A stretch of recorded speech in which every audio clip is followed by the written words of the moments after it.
भागवत महापुराण की जय। कुंज बिहारी लाल की जय। राधा रानी की जय। भगवान श्री कृष्ण के सभी भक्तों को राधे राधे, जय श्री कृष्ण। आज मैं आपको सुनाऊंगी भागवत महापुराण में चतुर्थ स्कंद में 8वां अध्याय भगत ध्रुव के चरित्र का वर्णन। श्री मैत्रेय जी ने कहा, विदुर जी, प्रलय का कारण अधर्म का बहुत अधिक बढ़ जाना होता है। ब्रह्मा जी का एक पुत्र अधर्म था। उसकी पत्नी का नाम मृषा असत्य था। उसके यहाँ दंभ मीन्स घमंड नामक पुत्र और माया नाम की कन्या ने जन्म लिया। उन दोनों से निकृति मीन्स शठता का जन्म हुआ। शठता मीन्स निकृति से क्रोध और हिंसा का जन्म हुआ। उनसे कली मीन्स कलह और द्रुक्ति मीन्स गाली का जन्म हुआ। द्रुक्ति से कली ने भय और मृत्यु को जन्म दिया और दोनों के संयोग से यातना और निर्य मीन्स नरक का जोड़ा उत्पन्न हुआ। प्रतीकात्मक रूप से ये सभी कारण अधर्म फैलाने वाली क्रियाएं हैं जो प्रलय अर्थात विनाश के कारण बनती हैं। एक प्रसंग से मैं इसे समझाता हूँ। विदुर जी, आपको मैंने बताया कि मनु और शत्रुपा से प्रियव्रत और उतानपाद नामक 2 पुत्र हुए थे। उतानपाद की सनुति और सुरुचि नाम की 2 पत्नियां थीं। उनमें सुरुचि राजा को अधिक प्रिय थी। सुनुति उसे इतनी प्रिय नहीं थी। सुनुति का एक पुत्र था ध्रुव और सुरुचि के पुत्र का नाम था उत्तम। एक दिन की बात है कि महाराज उतानपाद अपने पुत्र उत्तम को गोद में बिठाकर प्यार कर रहे थे। उसे गोद में बैठा देखकर ध्रुव ने भी जिद की कि वह भी गोद में बैठेगा, परंतु राजा ने उसे धुतकार दिया। सुरुचि ने ईर्ष्या से भरकर कहा, ध्रुव, तू राज सिंहासन पर महाराज की गोद में बैठने का अधिकारी नहीं है।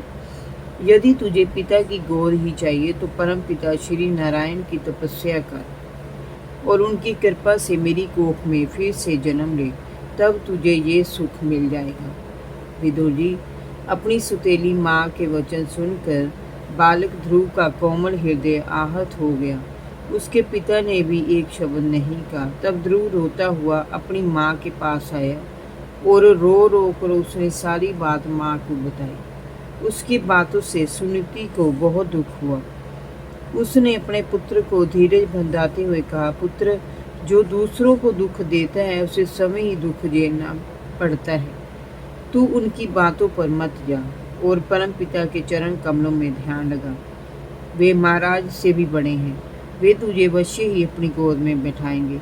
उनकी कृपा से तेरे दादाजी श्री ब्रह्मा जी को सर्वश्रेष्ठ पद प्राप्त हुआ है। श्री हरि अपने भक्तों पर अवश्य कृपा करते हैं, तू उन्हीं का भजन कर।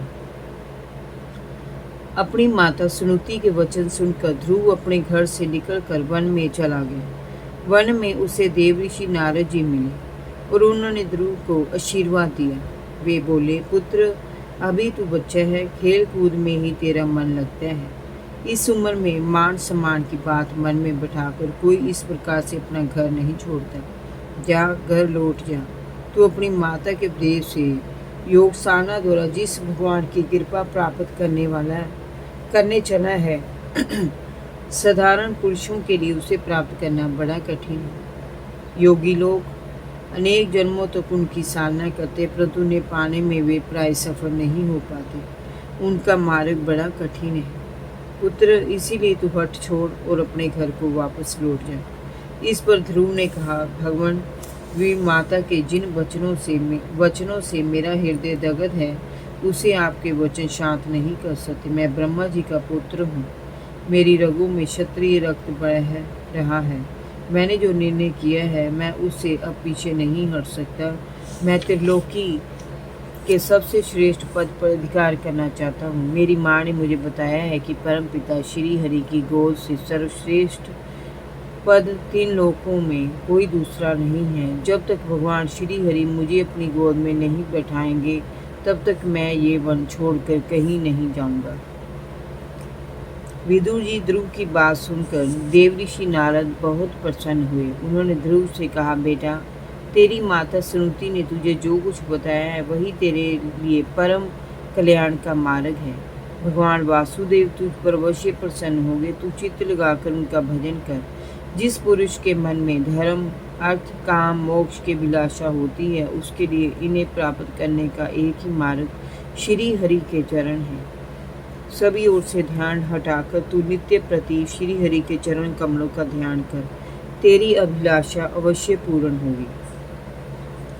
भगवान श्री हरि सभी को आश्रय देने वाले हैं। वे अपार सुख को देने वाले हैं। शरण वत्सल है, दया के सागर हैं।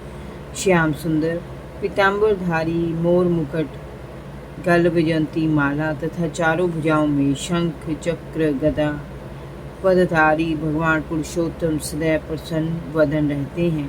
परमानंद में ही उनका वास है और वे सदा हर्षित होकर अपने प्रिय भक्तों को वर देने के लिए तैयार रहते हैं। भगवान का स्वरूप बड़ा ही दर्शनीय, शांत तथा मन और नेत्रों को आनंदित करने वाला है। पुत्र, ओम नमो भगवते वासुदेवाय का साथ एकाग्र मन से जाप करने पर भगवान प्रसन्न हो जाते हैं। भगवान तो प्रेम के भूखे हैं। उन्हें किसी डंबर से प्रसन्न नहीं किया जा सकता। वे तो श्रद्धा से ही वश में हो जाते हैं। श्री नारद जी के उपदेशों से प्रसन्न होकर ध्रुव ने नारद जी की परिक्रमा की और उन्हें नमन किया। फिर वह मधुवन में जाकर एक पैर से खड़े होकर भगवान की आराधना करने लगे। ध्रुव के जाने के बाद नारद जी राजा उत्तानपाद के राजमहल में पहुंचे। राजा उत्तानपाद ने उनका स्वागत सत्कार किया और उन्हें आसन पर बिठाया। नारद जी ने राजा से पूछा, क्या बात है राजन, तुम किस सोच में डूबे हुए हो? क्या तुम्हारे धर्म, अर्थ और काम में से किसी एक में भी कोई कमी आ गई है? राजा ने कहा, देव ऋषि, स्त्री मुंह में पड़कर मैंने एक मासूम बालक का हृदय दुखा दिया। मैंने अपने ही बालक को अपने घर से चले जाने के लिए विवश कर दिया। पता नहीं वह अब कहाँ भटक रहा होगा। वन के जंगली जानवर कहीं उसे खा न जाए। वह भूखा प्यासा न जाने अब कहाँ होगा। मुझसे बड़ा भारी अधर्म और पाप हो गया है। समझ में नहीं आता कि मैं अब क्या करूं, कहाँ ढूंढूं उसे। नारद जी ने कहा, राजन, तुम अपने बालक की चिंता मत करो। उसके रक्षक तो समय भगवान है। वह बालक साधारण नहीं है, वह बड़ा समर्थ है। वह अपना लक्ष्य प्राप्त कर तुम्हारे यश को बढ़ाने वाला होगा। श्री मैत्री जी ने विदुर जी से कहा, विदुर जी, इधर उत्तानपाद श्री नारद जी के जाने के बाद आश्वस्त होकर भी चिंतित रहता था, किंतु उधर ध्रुव सब ओर से निश्चिंत होकर श्री हरि की साधना में लगा रहता था।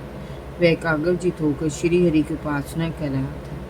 उसने 1 माह 3 रात्रि के अंतर से केवल एक बेर और एक कैथ का ही सेवन किया। दूसरे माह 6 दिन के अंतर से सूखी घास और पत्तों को चबाकर अपनी क्षुधा शांत की और भगवान का पूजन किया। तीसरे माह 9 दिन के अंतर पर केवल जल पीकर समाधि योग के द्वारा श्री हरि की आराधना की।